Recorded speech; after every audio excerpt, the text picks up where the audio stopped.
ખેડૂતો માટે ખૂબ સારા સમાચાર સામે આવી રહ્યા છે। આ વર્ષે ચોમાસું 12 થી 14 આની રહેશે તેવી વર્ષા વિજ્ઞાન મંડળ દ્વારા અલગ અલગ આગાહી કરવામાં આવી છે। આ વર્ષે ચોમાસું ખૂબ જ લાંબો સમય રહેશે તેવી પણ આગાહી થઈ છે। કૃષિ યુનિવર્સિટી અને વર્ષા વિજ્ઞાન મંડળ દ્વારા દર વર્ષે વરસાદનો વર્તારો નક્કી કરવામાં આવતો હોય છે। અલગ અલગ પ્રકારે આગાહીકારો આગાહી કરતા હોય છે, ત્યારે આ વર્ષે ખેડૂતો માટે ખૂબ સારા સમાચાર મળી રહ્યા છે, જેમાં 12 થી 14 આની જેટલો વરસાદ પડશે તેવી આગાહી કરવામાં આવી છે। જૂનના બીજા સપ્તાહથી ચોમાસું નિયમિત બેસી જશે અને 20 ઓક્ટોબર સુધી આ વરસાદની મોસમ જોવા મળશે તે પ્રકારની હાલમાં આગાહીકારો દ્વારા આગાહી કરવામાં આવી છે।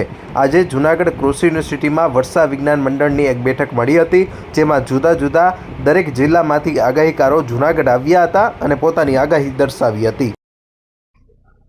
વર્ષા વિજ્ઞાન મંડળ અને જૂનાગઢ કૃષિ યુનિવર્સિટીના સંયુક્ત ઉપક્રમે આજે વર્ષા વિજ્ઞાન અંગેનો સેમિનાર રાખવામાં આવેલ।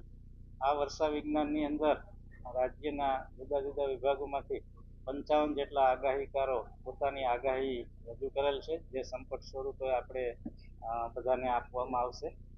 ખાસ કરીને જે આપણું જે પ્રાચીન જ્ઞાન છે એ પ્રાચીન જ્ઞાનના આધારે ખાસ કરીને હોળીની ઝાડ, અખાત્રીજનો પવન, વૃક્ષોની ફળ ફૂલ આવવાની પ્રક્રિયા, આકાશમાં કશ એટલે કે આકાશનો ગર્ભ, પશુ પક્ષીની રહેણી કહેણી, એનું હલનચલનની પ્રવૃત્તિ, આ બધા પરિબળોને ધ્યાને લઈ અને ટ્રેડિશનલ નોલેજના આધારે જે આગાહીકારો આગાહી કરે છે એને આજે પોતાની આગાહી રજૂ કરશે।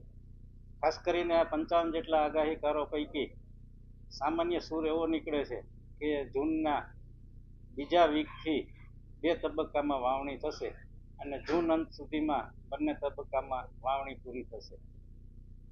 સામાન્ય રીતે આ વર્ષે 12 થી 14 આની જેટલું જેવું વર્ષ થવાની આગાહી પણ કરી છે। સામાન્ય રીતે 50 થી વધારે લગભગ 54-55 જેટલા વરસાદના દિવસો રહેશે અને જૂનના બીજા વીકથી શરૂ થઈ અને ઓક્ટોબરની 20 તારીખની આજુબાજુ ચોમાસું પૂરું થશે।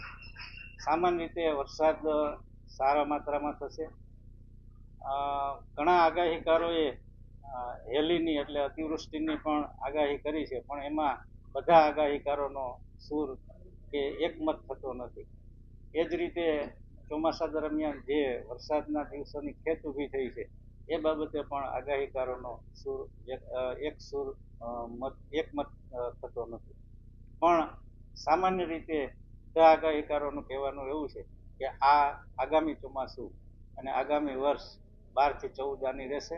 વરસાદ ખૂબ સારો રહેશે અને 50 થી 55 જેટલા વરસાદના દિવસો રહેશે। ગયા વખતે જુદા જુદા જિલ્લામાં ખાસ કરીને જૂનાગઢમાં 51 કે 53 જેટલા દિવસો રહેલા, એમાં જિલ્લા વાઇઝ દિવસો જુદા જુદા રહેલા, પણ આ ઓવરઓલ જનરલ વ્યૂ હોય છે કે આખા ગુજરાતનો, અને એ લોકો જનરલ સર્વે કરી અને જિલ્લા પ્રમાણે વરસાદના દિવસો જુદા જુદા રહેતા હોય। જેમ જિલ્લા પ્રમાણે વરસાદનો જે એવરેજ છે એ પણ જુદી જુદી છે, એમ વરસાદના દિવસો પણ જુદા જુદા રહેતા હોય છે। પણ જે 12 થી 14 આની વર્ષ કીધું છે, એટલે માનો કે જૂનાગઢ જિલ્લાનો આપણો વરસાદની એવરેજ 850 મિલીમીટરની છે, તો એમાં 12 થી 14 આની એટલે વરસાદ વધારે થાય પણ વર્ષ છે 12 થી 14 આની થતી હોય છે, એવી સામાન્ય રીતે સમજ હોય છે। વૈજ્ઞાનિક આપણી પાસે યુનિવર્સિટીમાં વેધર સ્ટેશન છે, વેધર સ્ટેશનની આગાહી પણ 50 થી 60% જેટલી સાચી પડતી હોય છે। એ જ રીતે આગાહીકારોની ગયા ચોમાસાની આગાહી લગભગ 60% ઉપર સાચી પડેલી, એમાં 4 જિલ્લામાં આગાહીકારોની આગાહી સંપૂર્ણ સાચી પડેલી। એ પ્રમાણે આગાહીકારો જે એમને ટ્રેડિશનલ નોલેજના આધારે આગાહી કરે છે એ પણ જે વૈજ્ઞાનિક ઢબે આગાહી કરવામાં આવે છે એના જેટલી સચોટ અને સફળ રહેલી। આમ એકંદરે જોવા જઈએ તો આ વર્ષે ચોમાસું ખૂબ જ સારું રહેશે અને ચોમાસામાં હેલીની આગાહી પણ કરવામાં આવી છે। ઉલ્લેખનીય છે કે આ જે આગાહીઓ કરવામાં આવી છે તેમાં કોઈ પણ એક મત જોવા મળતો નથી, અનેક મતાંતરો જોવા મળી રહ્યા છે। આશિષ પરમાર, ન્યૂઝ 18 જૂનાગઢ।